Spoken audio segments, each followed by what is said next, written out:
अस्सलाम वालेकुम, मेरा नाम नूरुर रहमान है। मैं as a senior pharmacist Sinor hospital pharmacy में काम कर रहा हूँ। अक्टूबर में जो है वो ब्रेस्ट अवेयरनेस का प्रोग्राम मनाया जाता है और हर साल जो है भरपूर तरीके से ख़वातीन को और उन लोगों को जो कि इस अवेयरनेस को सीखना चाहते हैं, इनकी आगाही चाहते हैं, इनको ज़रूर हिस्सा लेना चाहिए। इसमें यह होता है कि हर जो खातून है वो गिल्टी या हार्मोनल चेंजिंग का जो शिकार होती है उसमें घबराने की ज़रूरत नहीं होती है।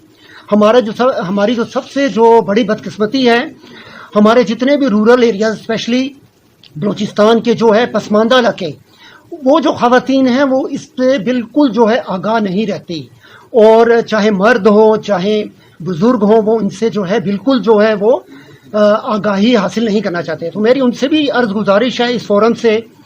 कि वो इस पर लाजमी इस पर भरपूर हिस्सा लें, और वो ख़वातीन जिनमें हार्मोनल चेंजिंग की वजह से चेंजिंग आ रही हैं, जिसमें गिल्टी है,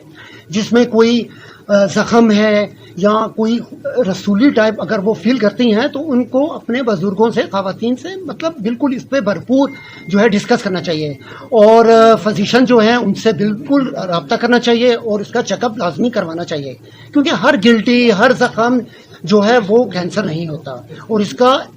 इन टाइम यानी कि बिल्कुल यानी कि जो वक्त है उसके ऊपर अगर इसका इलाज किया जाए या उसको चेकअप करवाया जाए तो वो मज़ीद जो है परेशानी से बच सकते हैं। तो मेरी इस फोरम से यही अर्ज़ गुजारिश है कि जितने भी रूरल एरियाज़ हैं या वो ख़वातीन जो हार्मोनल चेंजिंग का शिकार होती हैं वो अपना चेकअप लाजमी करवाएं।